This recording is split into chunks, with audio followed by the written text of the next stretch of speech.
family excluded me from Christmas. Then my sister's captain said, "Welcome back, Colonel."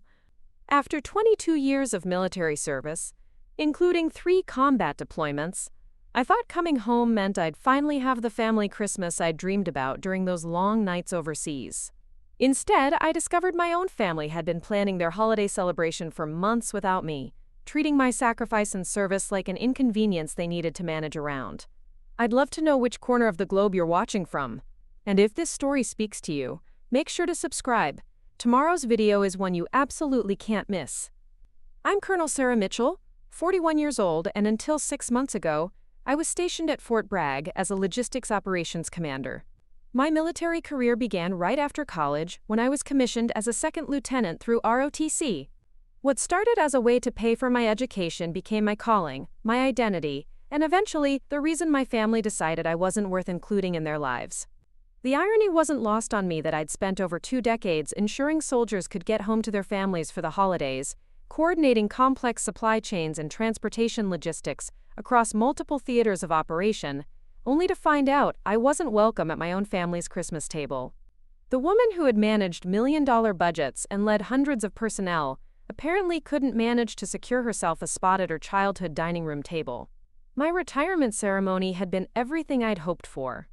Fellow officers, enlisted personnel I'd served alongside, and even some of the soldiers whose lives I'd helped save through efficient supply operations had gathered to honor my service.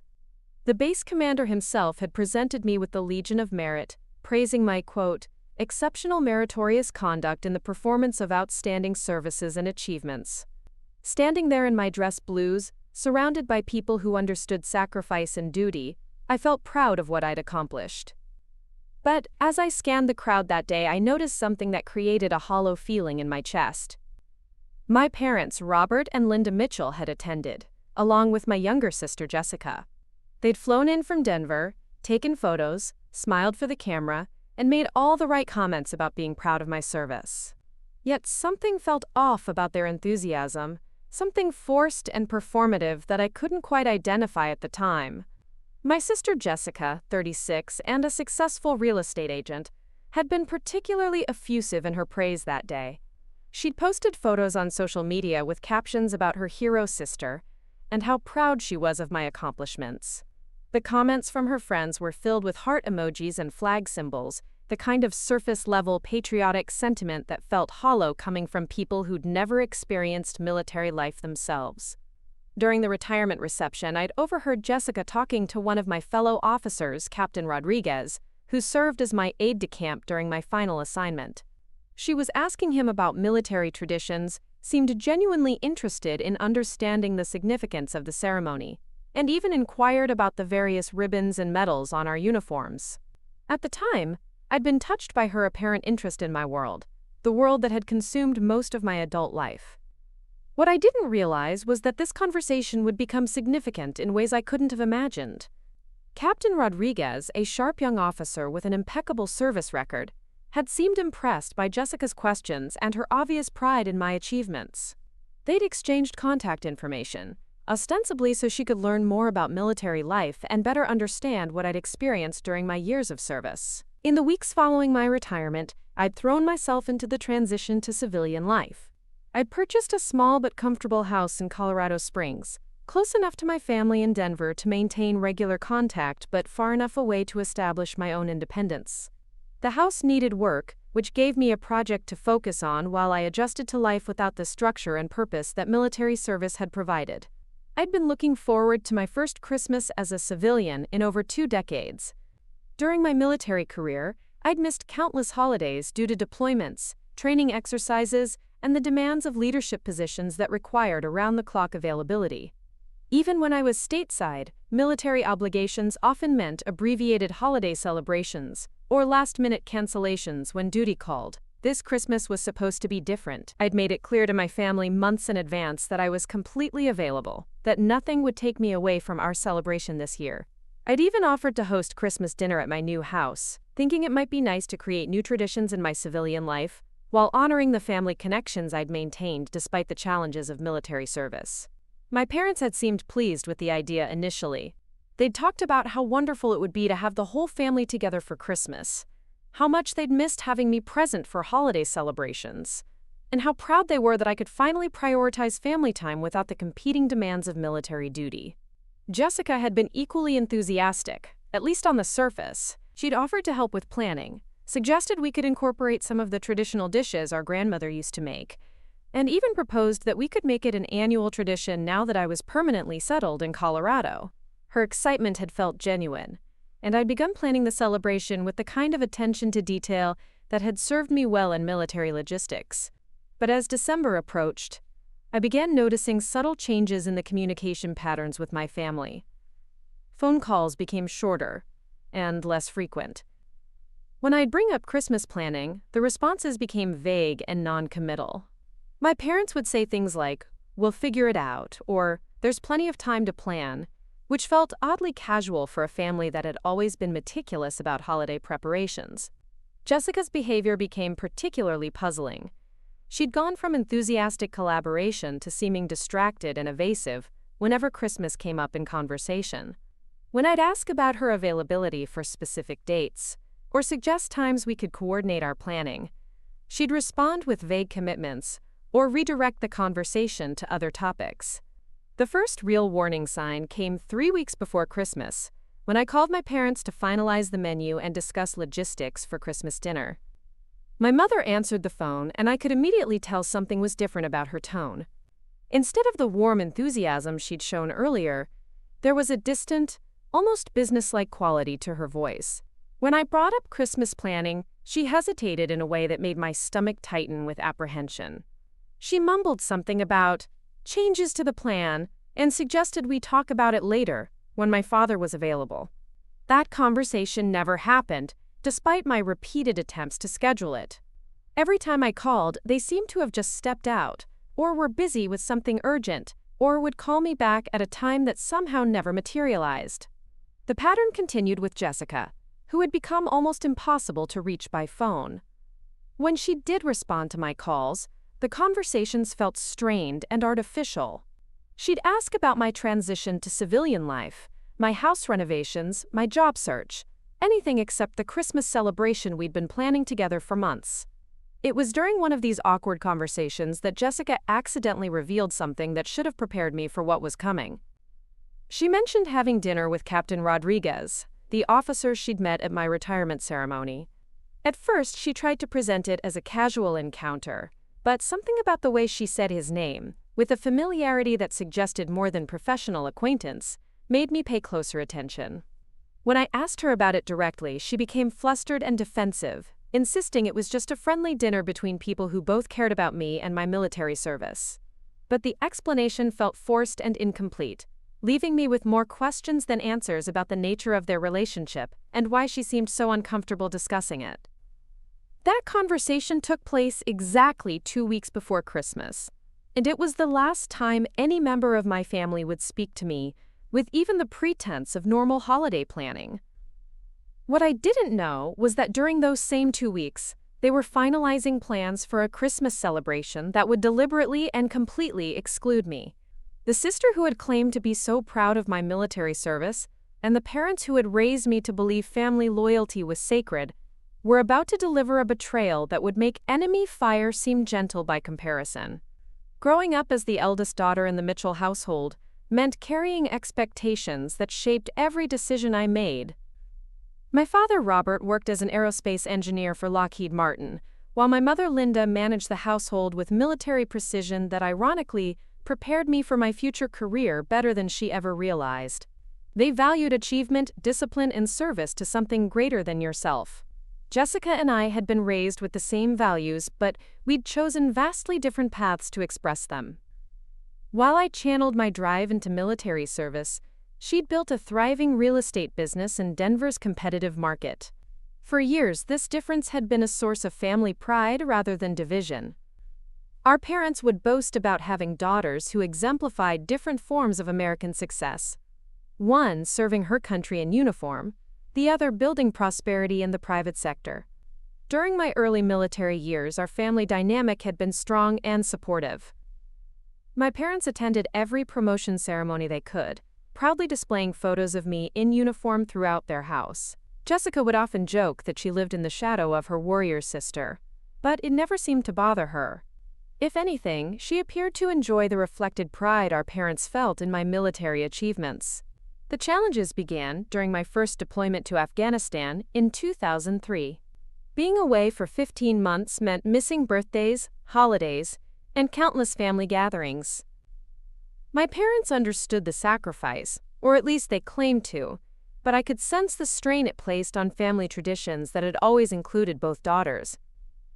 Jessica stepped up during this time, becoming the sole focus of family attention and taking on responsibilities that had previously been shared between us.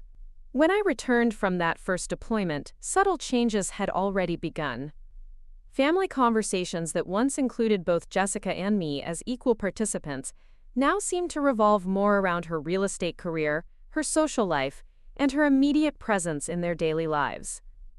My military experiences, while respected in theory, felt somehow foreign to their civilian world in ways that created an invisible distance. My second deployment to Iraq from 2006 to 2007 deepened this divide.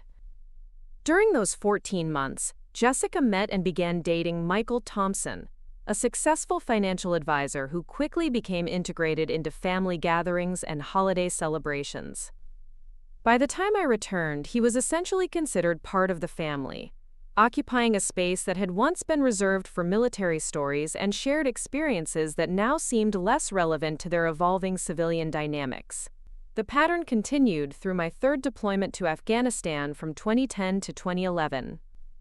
Each time I returned, the family structure had evolved in my absence, creating new traditions and inside jokes that didn't include me.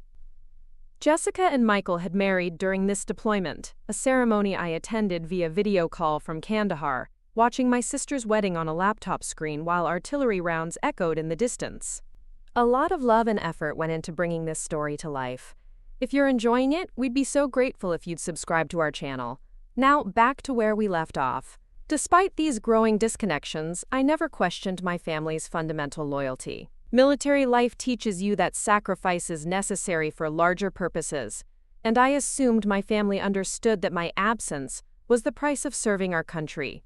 During brief home visits between assignments, they always seemed genuinely happy to see me, eager to hear about my experiences, and proud to introduce me to their friends as their daughter and sister who served in the military. My promotion to lieutenant colonel in 2015 had been a particular source of family pride. The ceremony at Fort Carson included my parents, Jessica, and Michael, all beaming as the new rank was pinned to my uniform. The celebration dinner that evening felt like old times, with easy conversation, shared laughter, and the kind of family bond that I believed could withstand any challenge.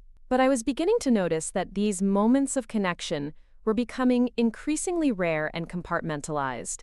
Between military obligations, my family seemed to exist in a separate world where my presence was welcomed but not essential.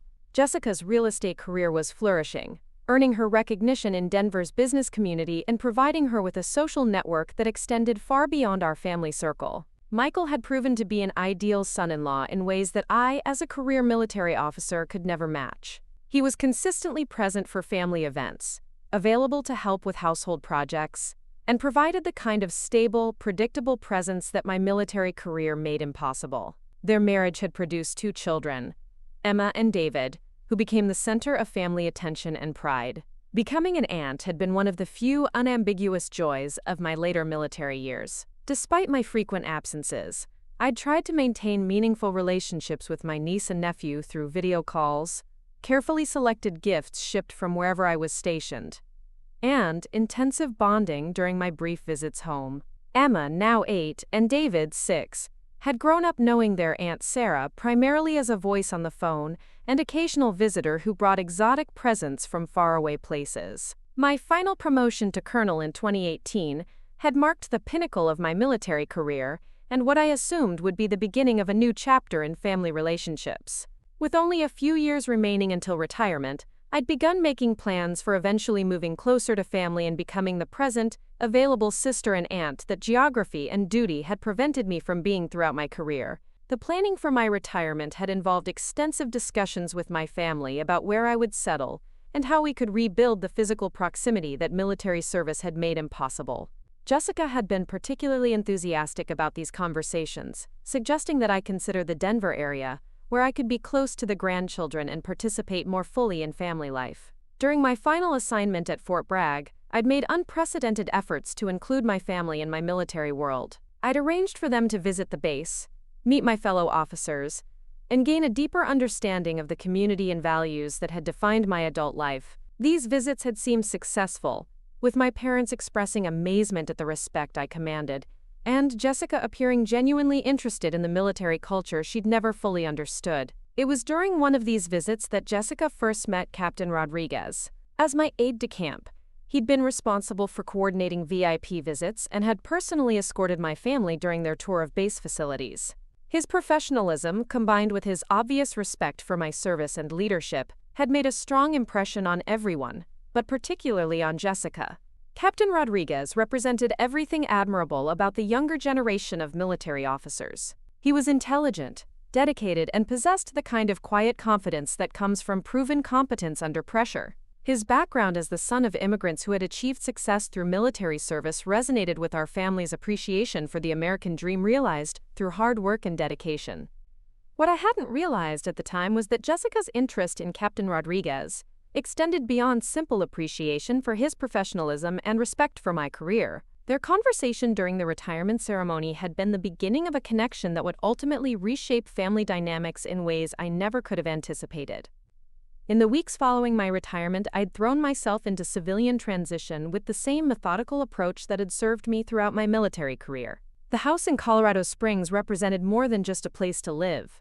It was symbolic of my intention to build a permanent foundation for the civilian relationships that military service had necessarily kept secondary to duty requirements. My vision for this new chapter included regular family gatherings, holidays spent around the same table year after year, and the opportunity to be present for my niece and nephew as they grew up. After decades of loving my family from a distance, I was finally in a position to love them from close range, to be the sister and aunt that geography and duty had prevented me from being. The first unsettling incident occurred during what should have been a routine family dinner in early November. I'd driven up to Denver for Emma's school play, eager to establish the kind of regular presence I'd missed during my military years. Jessica had invited me to stay the night and join them for Sunday dinner, a weekly tradition I was hoping to become part of now that I had the flexibility of civilian life. During dinner, 8-year-old Emma innocently mentioned something that made my fork pause halfway to my mouth. "Mommy, is Captain Rodriguez coming to our Christmas party again this year?" she asked, her voice carrying the casual certainty of a child discussing an established routine.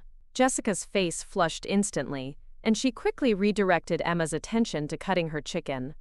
"Eat your dinner, sweetheart. We can talk about Christmas later." But the damage was done.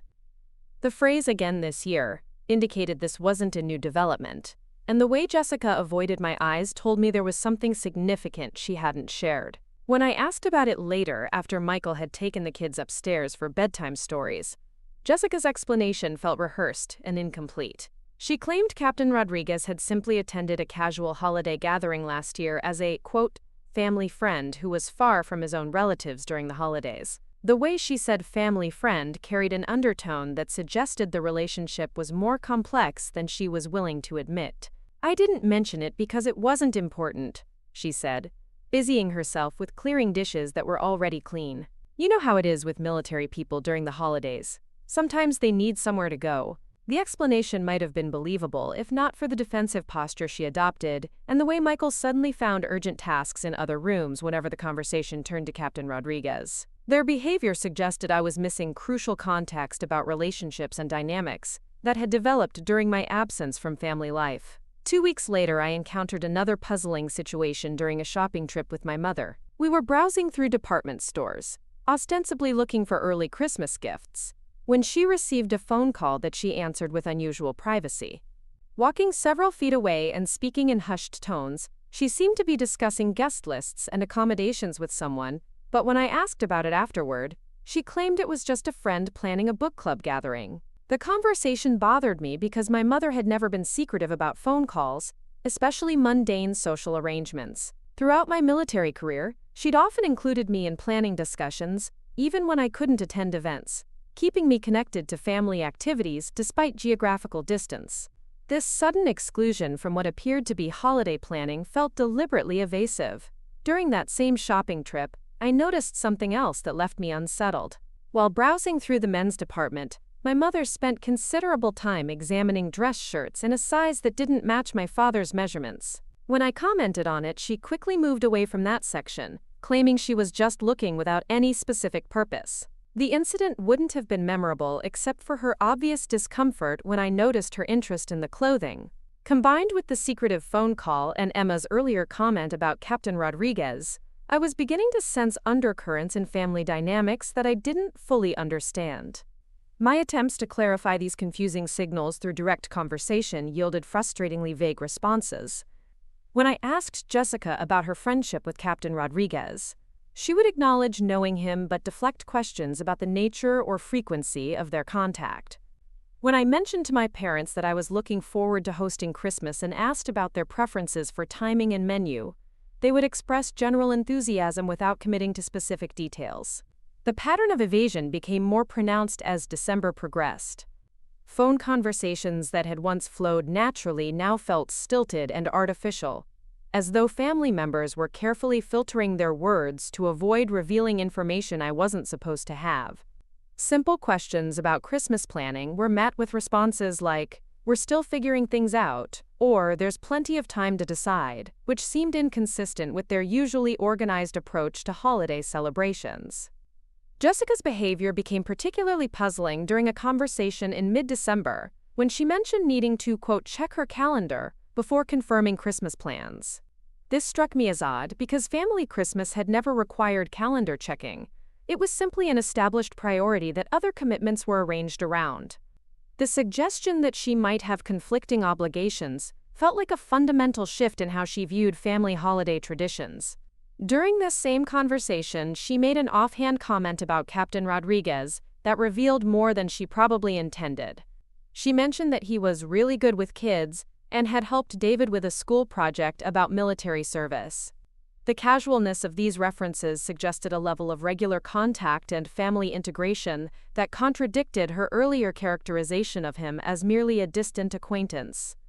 When I pressed for details about his involvement in David's school project, Jessica became flustered and changed the subject, but not before mentioning that he'd visited their house a few times to help with military-related questions. The idea that my nephew was receiving military education from Captain Rodriguez while I, his actual military aunt, was apparently unaware of his interest in the subject, felt like a deliberate exclusion from family activities. My father's behavior during this period added another layer of confusion to the growing sense that important information was being withheld. During our phone conversations, he would ask detailed questions about my house renovations, my job search, and my adjustment to civilian life, but whenever I tried to steer the conversation toward Christmas plans, he would defer to my mother or suggest we quote the details later. This pattern was particularly frustrating because my father had always been the family member most interested in logistics and planning. His sudden reluctance to engage in holiday coordination felt completely out of character, and suggested he was deliberately avoiding commitments that might conflict with plans I wasn't aware of. The most troubling incident occurred during what was supposed to be a casual family video call 3 days before Christmas. I'd initiated the call to finalize last-minute details for our celebration, expecting the excited anticipation that typically characterized pre-holiday family conversations. Instead, I encountered an atmosphere of uncomfortable tension that no one seemed willing to acknowledge or explain. Emma and David appeared briefly on the call, but Jessica quickly ushered them away, claiming they had other things to do. My parents participated in the conversation but seemed distracted and eager to end the call quickly. When I mentioned being excited about our first Christmas together in several years, the responses were notably lukewarm and non-committal. Most disturbing was a moment when I thought I heard a male voice in the background at Jessica's house, followed by her hasty explanation that Michael was, quote, just getting home from work. But it was a Saturday afternoon, and Michael rarely worked weekends in his financial planning practice. The voice had sounded younger than Michael's, with a crispness that reminded me of military bearing, but when I asked about it, Jessica insisted I must have misheard. As the call ended with vague promises to talk soon, I was left with the unmistakable feeling that my family was actively managing information to keep me unaware of something significant. The careful word choices, the evasive responses, and the general atmosphere of secrecy all pointed to coordination among family members to maintain a deception whose purpose I couldn't yet understand. That evening, I found myself reviewing recent conversations and interactions, searching for clues about what my family might be hiding. The accumulated evidence of secretive behavior, evasive responses, and careful information management suggested something far more serious than simple holiday planning complications. For the first time since retiring from the military, I felt the familiar sensation of operating without complete intelligence about a situation that could significantly impact my mission. The mission, in this case, was rebuilding meaningful family relationships after decades of prioritizing military service. But it was becoming increasingly clear that my family was operating according to plans and priorities they had deliberately chosen not to share with me. December 22nd started like any other day in my new civilian routine.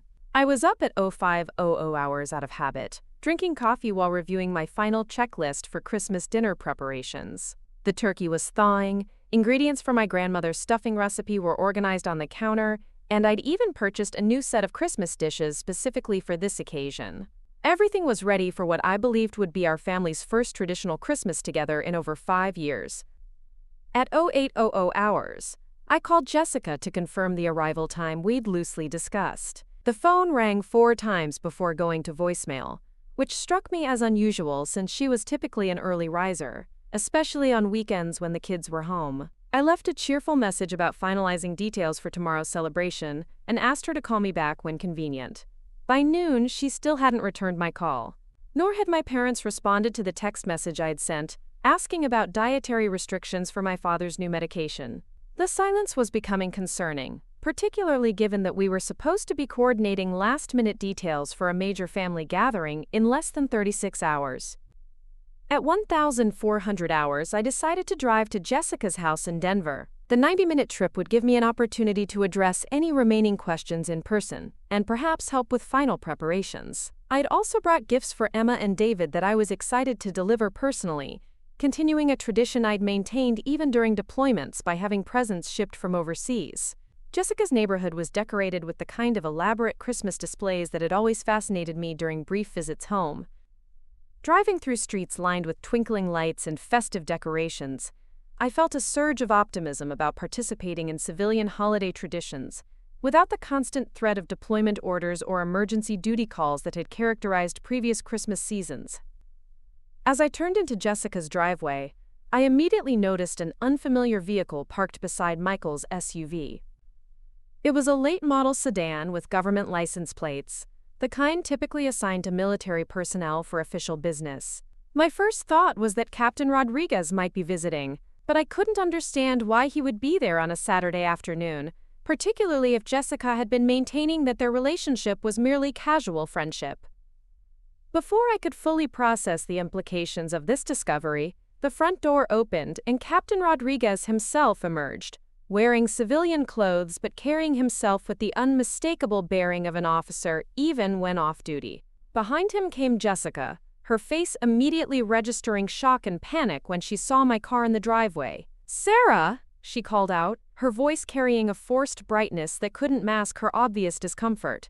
"What are you doing here?" Captain Rodriguez snapped to attention when he recognized me, a reflexive response that confirmed my suspicion that this wasn't a casual social visit. "Colonel Mitchell," he said, his voice formal and respectful despite the awkward circumstances. "I wasn't expecting to see you today." Neither, apparently, was my sister. As I approached the front door, I could see through the living room windows that the house was decorated for Christmas, but not in the way I remembered from previous years. The decorations looked more sophisticated, more adult-oriented, lacking the child-focused elements that usually dominated when Emma and David were involved in the planning. "Where are the kids?" I asked, noticing the unusual quiet from a house that typically echoed with children's voices whenever I visited. Jessica and Captain Rodriguez exchanged a glance that lasted a fraction too long before she answered. "They're at Michael's parents' house for the weekend. They wanted to spend some time with their other grandparents before Christmas." The explanation felt plausible, but something about the timing struck me as convenient. Jessica's in-laws lived in Grand Junction, a 4-hour drive that would typically require advanced planning for weekend visits. The spontaneous nature of the arrangement, combined with Captain Rodriguez's presence, suggested coordination that hadn't included me. "I tried calling you this morning," I said, studying their faces for reactions. "About tomorrow's dinner plans." Another glance passed between them, and this time I caught it clearly. Whatever was happening here involved some level of communication and planning that I had been deliberately excluded from.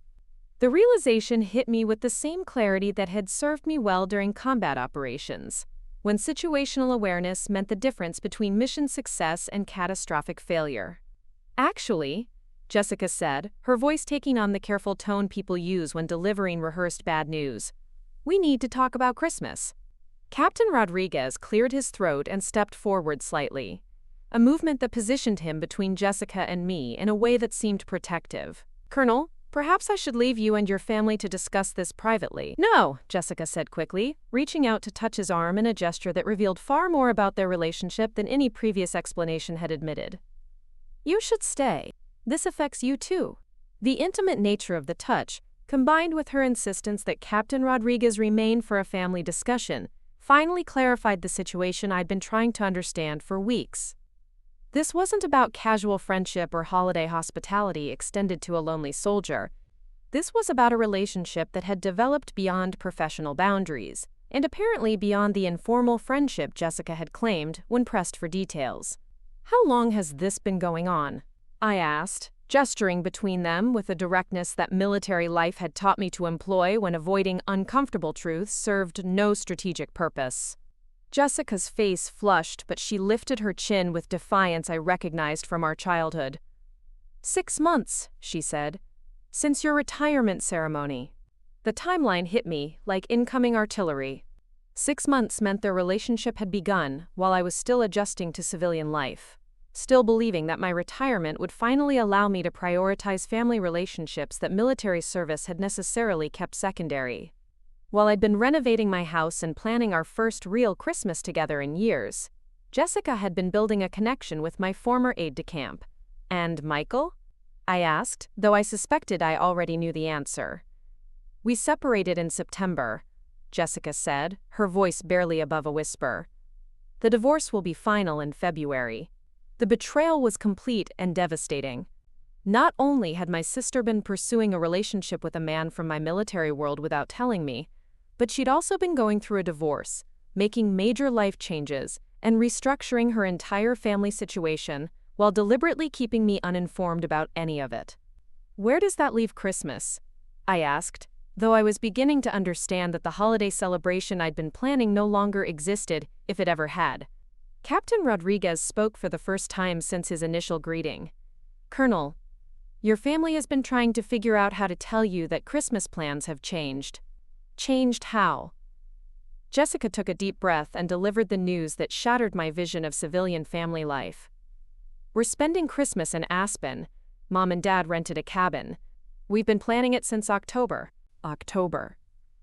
They'd been planning an alternative Christmas celebration for 2 months while allowing me to believe I was hosting our family gathering. The deception was so complete and had required such sustained coordination among family members that it couldn't have been accidental or spontaneous. "And I wasn't invited because?" "Because," Jessica said, her voice gaining strength as though she'd rehearsed this explanation, "you always take over everything. You plan every detail, organize every activity, and make it about proving how successful and capable you are. We wanted one Christmas that wasn't about impressing Colonel Sarah Mitchell." The accusation stung because it contained enough truth to be believable, but it also felt like a convenient justification for a decision that had been made for other reasons. Standing there in Jessica's driveway, looking at my sister and my former aide-de-camp, I realized that my exclusion from Christmas wasn't really about holiday planning styles or family dynamics. It was about the fact that my presence would have been inconvenient for the new relationship they were building, a relationship that apparently required my absence to flourish properly. The confrontation that followed was unlike any family conflict I'd experienced, even during the heated arguments of our teenage years. Standing in Jessica's driveway, I felt the same focused calm that had carried me through combat operations, The clarity that comes when all illusions are stripped away and you're left with raw truth requiring decisive action. So let me understand this correctly, I said, my voice carrying the authority that had commanded respect from subordinates across multiple theaters of operation. You've been planning a family Christmas for 2 months, deliberately excluding me, while allowing me to believe I was hosting our celebration. You've been dating my former aide-de-camp while going through a divorce you never mentioned. And you've coordinated this deception with our parents, who have been lying to me every time we've spoken about Christmas plans. Jessica's defiance wavered under the systematic presentation of facts. Captain Rodriguez stood silent, his military training apparently leaving him unprepared for family drama involving his former commanding officer and current romantic interest. "It's not that simple," Jessica began, but I cut her off with the kind of precision that had served me well during briefings with senior leadership. "Actually, it is that simple. You made a choice to exclude me from family Christmas. Own that choice instead of trying to justify it with complaints about my personality." The directness seemed to surprise her. Throughout our lives, family conflicts had typically involved emotional arguments, tears, and eventual reconciliation through parental mediation. But I was no longer the accommodating sister, who had spent decades deferring to family harmony while serving overseas. Military leadership had taught me that respect is earned through honest communication, not maintained through avoiding difficult conversations. "You want to know why we didn't include you?" Jessica's voice rose, anger replacing embarrassment. "Because every time you come home, it becomes the Colonel Sarah show. You organize activities we don't want to do, plan meals around your preferences, and expect everyone to be grateful for your presence. We never get to just be a normal family." Captain Rodriguez shifted uncomfortably, clearly wishing he was anywhere else.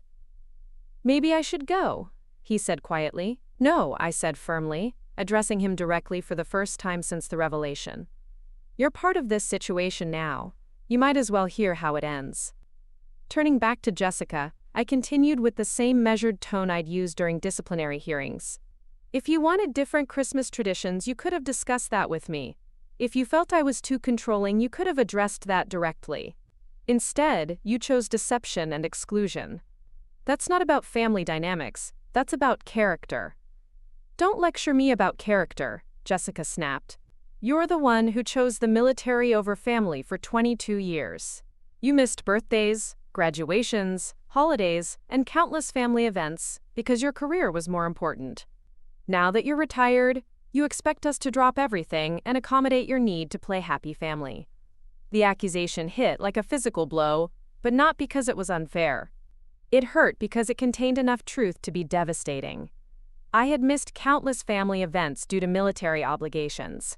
I had chosen duty over family repeatedly throughout my career. But I'd made those choices believing that family would be waiting when my service ended, that the sacrifice would eventually enable deeper connections rather than permanent alienation. "You're right," I said, my admission surprising everyone, including myself. "I did choose military service over family presence for 2 decades, but I chose that sacrifice, believing we were building towards something better. I thought retirement meant finally having the opportunity to prioritize family relationships." "But only on your terms," Jessica replied, though her voice had lost some of its anger. "Everything still has to revolve around what Colonel Sarah wants and how Colonel Sarah thinks things should be done." Captain Rodriguez finally spoke, his voice careful and respectful. "Colonel, perhaps there's a way to work through this that doesn't require anyone to choose sides." I looked at him directly, studying the young officer who had served under my command with distinction and was now romantically involved with my sister. "Captain Rodriguez, you served as my aide-de-camp for 18 months.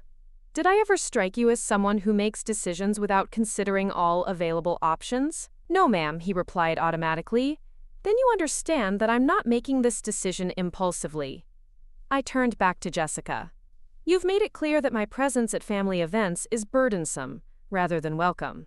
You've demonstrated that you prefer planning family celebrations without my input or participation. I'm going to respect that preference." "What does that mean?" Jessica asked, uncertainty replacing anger. "It means you can have your Aspen Christmas without any interference from me." You can build whatever family traditions work best for your new situation. But don't expect me to pretend this conversation didn't happen, or that our relationship can continue as though this deception was acceptable. Sarah, you're being dramatic, Jessica said, but her voice lacked conviction. I'm being clear, I corrected. Military service taught me that respect is not negotiable. I cannot maintain a relationship with people who find it acceptable to lie to me for months, while making major decisions that affect our family dynamics. Captain Rodriguez stepped forward slightly. Colonel, I want you to know that I never intended for this situation to develop this way. My relationship with Jessica began after your retirement, and I never encouraged any deception regarding family plans. I studied his face, seeing the sincerity that had made him an excellent aide-de-camp. Captain, your personal relationships are your business, but your character is my concern when those relationships involve my family. Did you know I was being excluded from Christmas plans? He hesitated, and that hesitation told me everything I needed to know. I learned about it recently, he admitted. And you didn't think that information might be relevant to share with your former commanding officer? Ma'am? I was caught between personal and professional loyalties. I didn't know how to handle the situation appropriately. His honesty was refreshing, even if his judgment had been questionable. Captain, let me give you some advice about managing competing loyalties.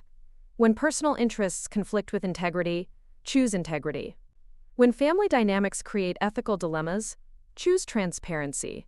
Those principles will serve you well throughout your career. Jessica watched this exchange with growing discomfort. Stop treating him like he's still your subordinate, she said. He doesn't owe you military courtesy in his personal life. You're absolutely right, I agreed. Which is why this will be the last time we interact with our former military relationship as context. From now on, he's simply my sister's boyfriend, and I'm simply a family member who has been deliberately excluded from family events. The finality in my voice seemed to penetrate the emotional fog that had surrounded this confrontation. Jessica's face showed the first signs of understanding that this conversation was ending relationships rather than merely airing grievances. What about Mom and Dad? She asked quietly. What about them? They made their choice when they decided to participate in lying to me for 2 months. They can explain their reasoning when they're ready to have an honest conversation. I turned toward my car, then paused and looked back at Captain Rodriguez. One more thing, Captain, take care of my niece and nephew. Whatever else happens here, they don't deserve to be casualties of adult decisions they didn't make. Yes, ma'am, he replied automatically, then caught himself. I mean, yes, of course.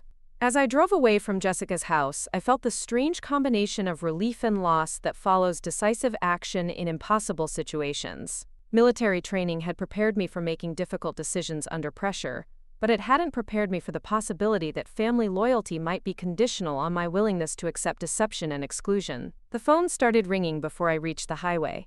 Jessica's name appeared on the display, followed immediately by calls from my parents. I let them all go to voicemail, needing time to process what had just happened and determine how to move forward from this point. The drive back to Colorado Springs felt longer than usual, every mile marked by the persistent buzzing of my phone as family members attempted to reach me.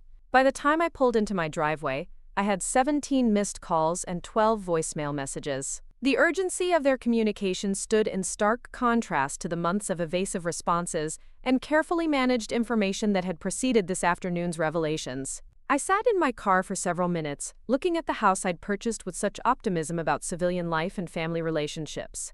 The Christmas decorations I'd carefully arranged seemed to mock me now, symbols of a celebration that would never happen, and family connections that had proven more fragile than I'd understood. The irony wasn't lost on me that I'd spent decades protecting American families, while failing to recognize the dysfunction in my own. The first voicemail was from Jessica, her voice shaky and defensive. Sarah, you're overreacting to this whole situation. Yes, we should have told you about the Aspen trip sooner, but you're making this into something it's not. We're still family, we still love you. You can't just cut us off because you're angry about Christmas plans. The second message came from my mother, her tone carrying the authoritative disappointment I remembered from childhood. Sarah Elizabeth Mitchell, I cannot believe the scene you caused at Jessica's house today. Captain Rodriguez called your father, very upset about being put in the middle of a family argument. We raised you better than to create drama during the holiday season. Call me back immediately."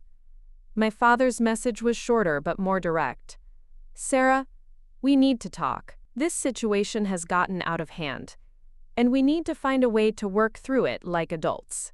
Your mother is very upset, and Jessica is questioning whether she made a mistake in her relationship with David.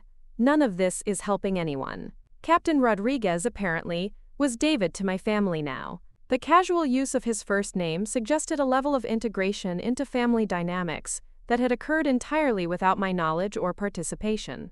While I'd been planning Christmas dinner and renovating rooms to accommodate family visits, they'd been building relationships and making decisions that fundamentally altered our family structure. The remaining messages followed similar patterns of guilt, frustration, and attempts to minimize the significance of what had occurred. Several relatives had apparently been contacted, as evidenced by calls from my Aunt Patricia and cousin Mark, both expressing confusion about family problems they'd heard about secondhand. The speed with which news of our confrontation had spread through extended family suggested that my exclusion from Christmas had been discussed among relatives who had been informed about plans I wasn't supposed to know about.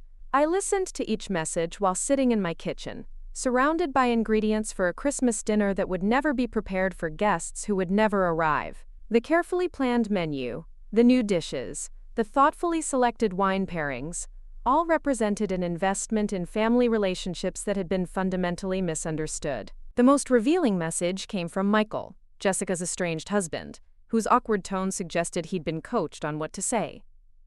"Hey Sarah, it's Michael. I wanted you to know that none of this Christmas stuff was my idea.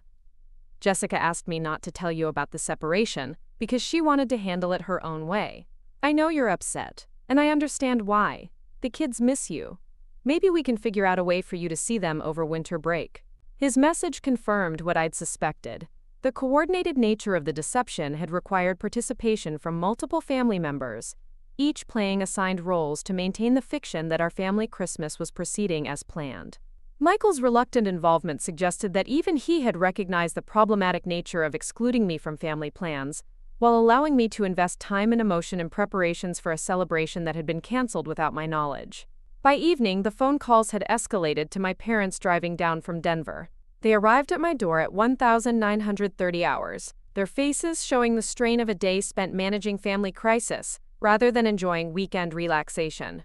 My mother's expression carried the particular blend of disappointment and determination I remembered from occasions when she'd been forced to mediate conflicts between Jessica and me during our teenage years.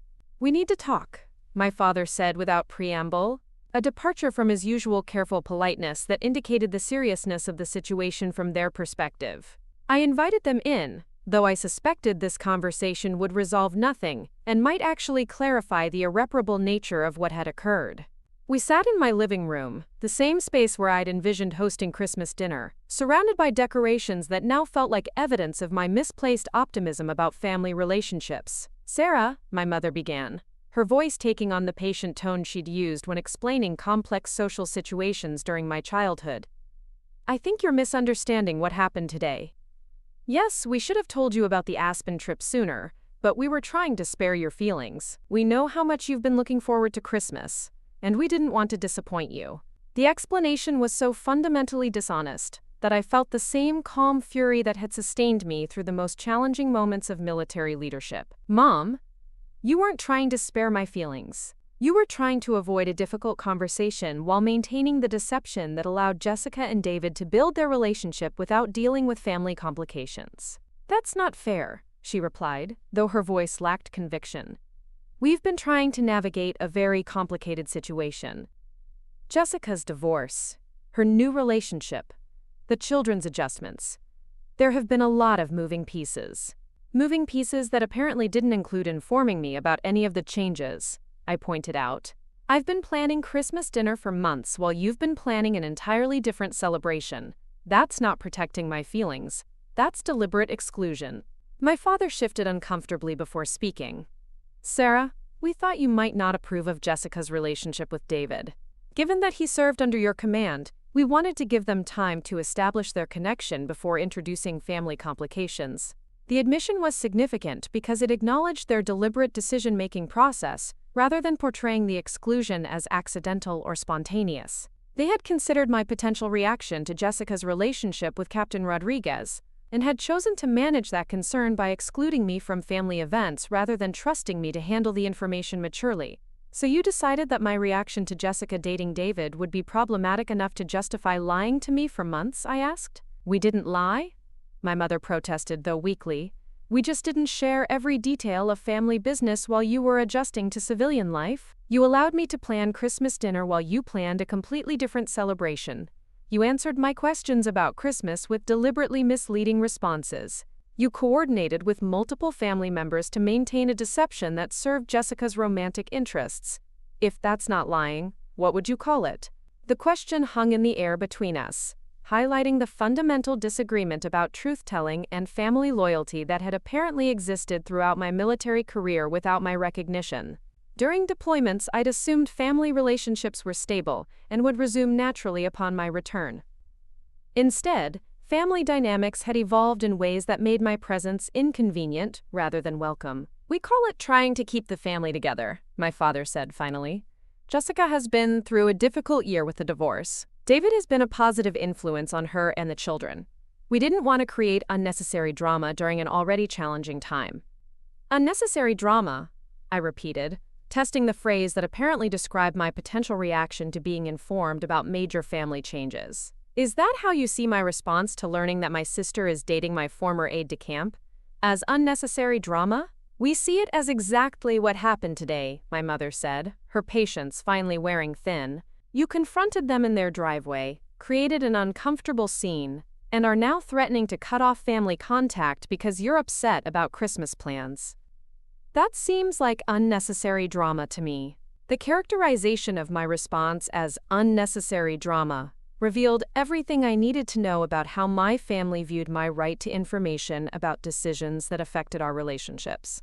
They had apparently concluded that my potential reaction to Jessica's relationship was more problematic than the deception required to hide it from me. Let me ask you something, I said, drawing on the strategic thinking that had served me throughout my military career. If you believed my reaction would be so problematic that you needed to hide Jessica's relationship from me, why did you think I would be suitable to host Christmas dinner? If you don't trust me to respond appropriately to family news, why trust me to manage family celebrations? Neither parent had an immediate answer, and their silence confirmed what I'd begun to suspect. They hadn't actually considered the logical inconsistencies in their approach. They had managed information to serve immediate convenience rather than long-term family relationships, creating a situation where deception became necessary to maintain artificial harmony. We wanted you to feel included, my mother said eventually, though the explanation sounded hollow even to her. By excluding me from actual family plans while allowing me to invest in fictional ones? The conversation continued for another hour, covering the same territory with increasing frustration on all sides. My parents wanted me to accept that their deception had been well-intentioned, and to agree that my reaction was disproportionate to the offense. I wanted acknowledgement that months of coordinated lying represented a fundamental breach of trust that couldn't be resolved through simple apology. Eventually, they left with vague promises to, quote, work things out, and suggestions that, quote, heal the hurt feelings. Their departure left me alone with the understanding that my family viewed this situation as a temporary conflict rather than a revelation of incompatible values regarding honesty and respect. The following day brought a series of text messages from Jessica, ranging from defensive justification to tentative attempts at reconciliation. I know you're angry, but cutting off family isn't the answer. We can work through this if you stop being so stubborn about everything. Later, David feels terrible about being in the middle of this. He never wanted to cause problems between us. Maybe we can all sit down and talk like adults. And finally, the kids are asking about Aunt Sarah. Emma wants to know if you're coming to Christmas. I don't know what to tell them. The mention of my niece and nephew created the first crack in the resolve I'd maintained since the confrontation. Throughout this entire situation, Emma and David had been innocent victims of adult decisions and deceptions. They had no responsibility for the choices their mother had made, yet they would inevitably be affected by the breakdown in family relationships. But using the children as emotional leverage also revealed the calculated nature of Jessica's approach to this conflict. She understood that my love for Emma and David was unconditional and was attempting to use that love to pressure me into accepting family dynamics that I found fundamentally unacceptable. Christmas Eve arrived with unprecedented quiet in my house.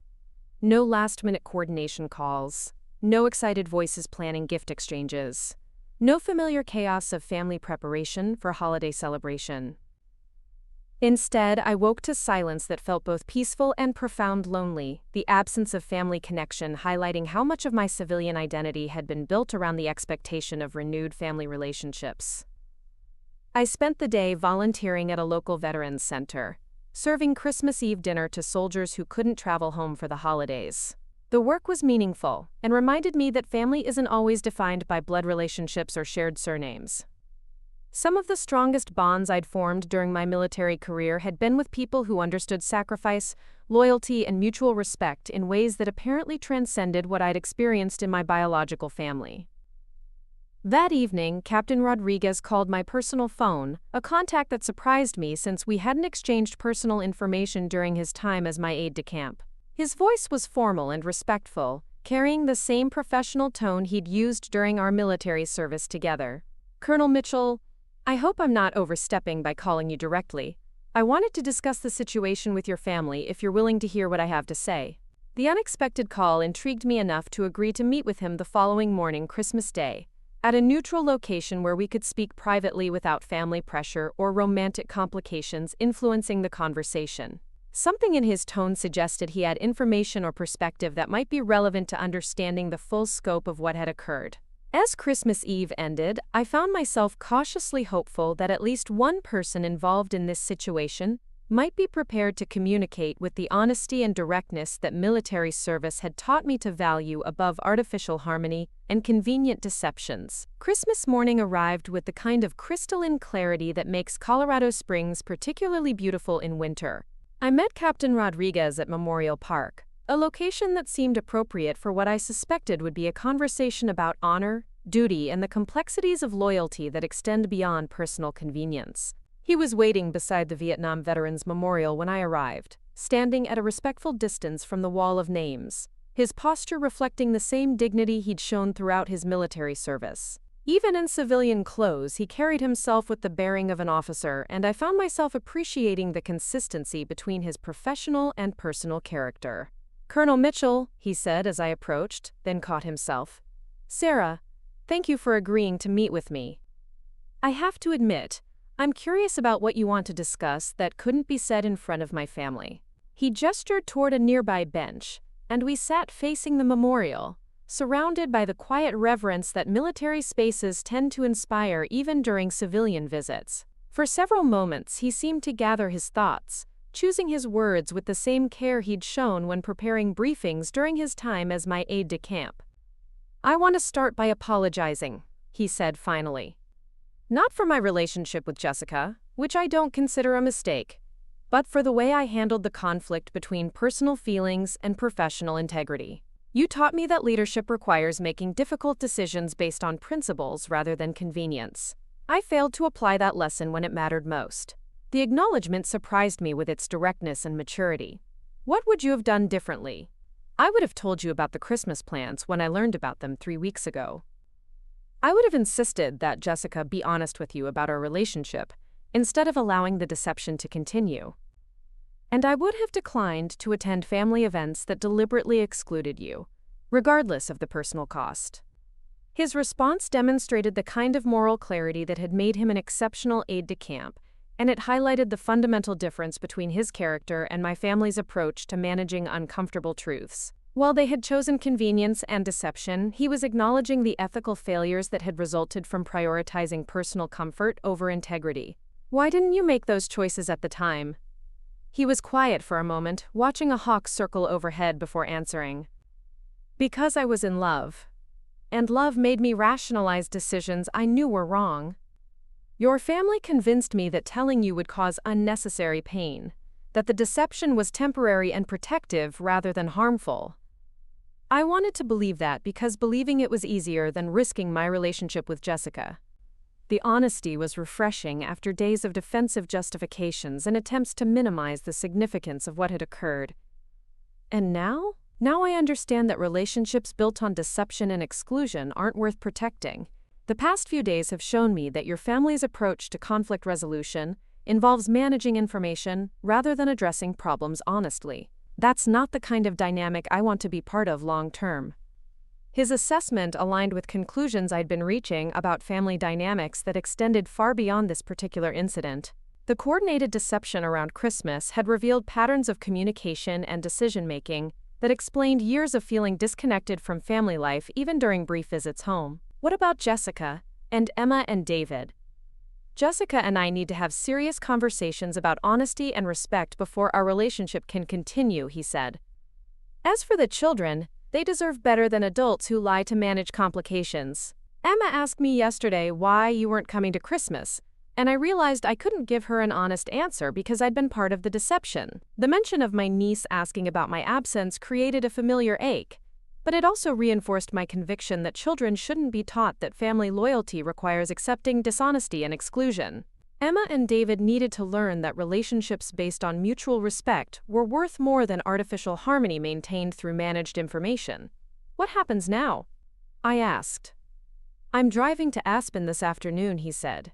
Your family is expecting me to join their celebration, but I'm going to tell them that I can't participate in family events that exclude you. If they want to build relationships with me, they need to demonstrate the same integrity they claim to value.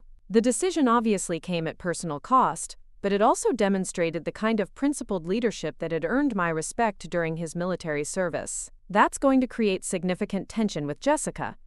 Probably, he agreed. But tension based on honest communication is healthier than harmony based on deception. You taught me that during our deployment briefings, though I don't think either of us expected the lesson to apply to family relationships. We talked for another 30 minutes about military service, civilian transitions, and the challenge of maintaining integrity when personal relationships complicate professional values. As our conversation concluded, he stood and extended his hand in the formal gesture that had marked the end of our professional relationship months earlier. Colonel Mitchell, he said, his voice carrying the same respect it had held during our military service. It's been an honor serving with you, both professionally and in this more personal context.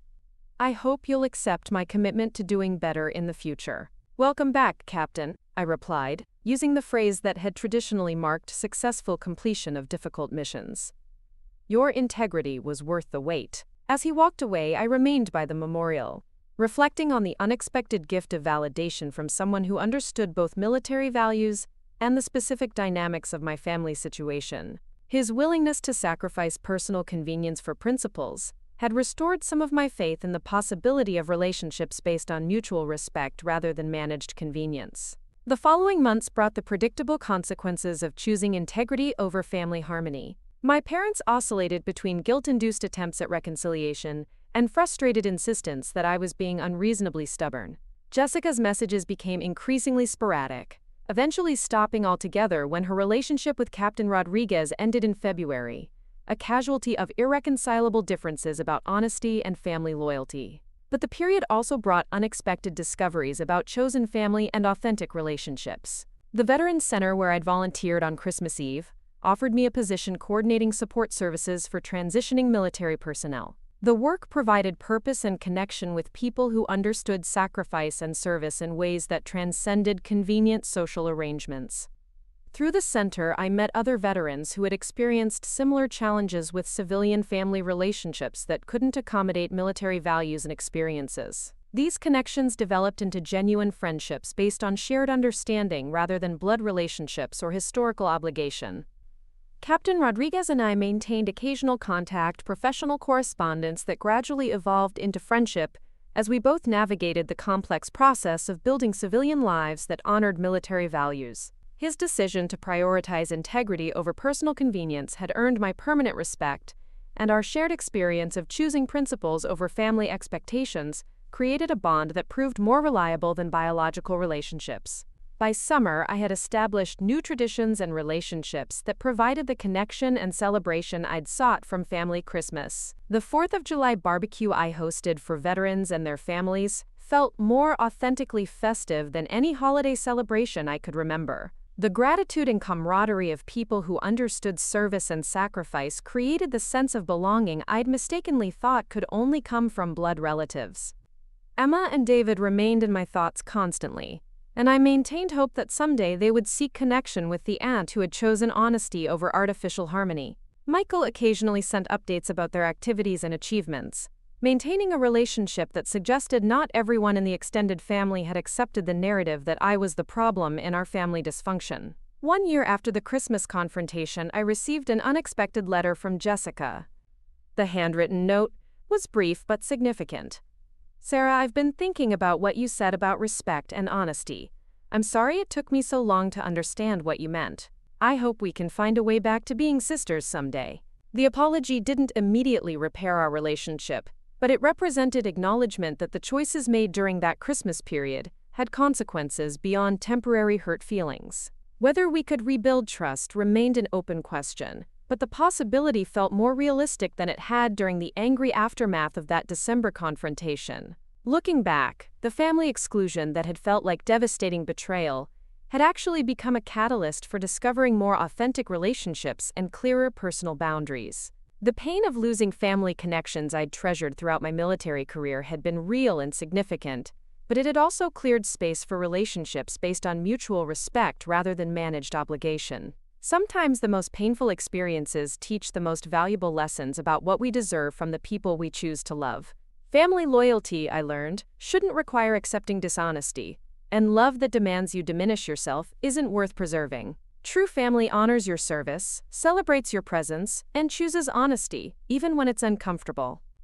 Sometimes you find that family in unexpected places, with people who understand that integrity isn't negotiable and respect isn't optional. The Christmas that changed everything had ultimately given me exactly what I'd been searching for: genuine connection with people who valued what I brought to their lives. It just hadn't come from the family I'd expected. Looking for more? We've got 2 amazing stories ready for you right on screen. If this one touched you, these are absolutely worth your time. Click to watch them now. And hey, subscribe and hit that bell to never miss our latest uploads.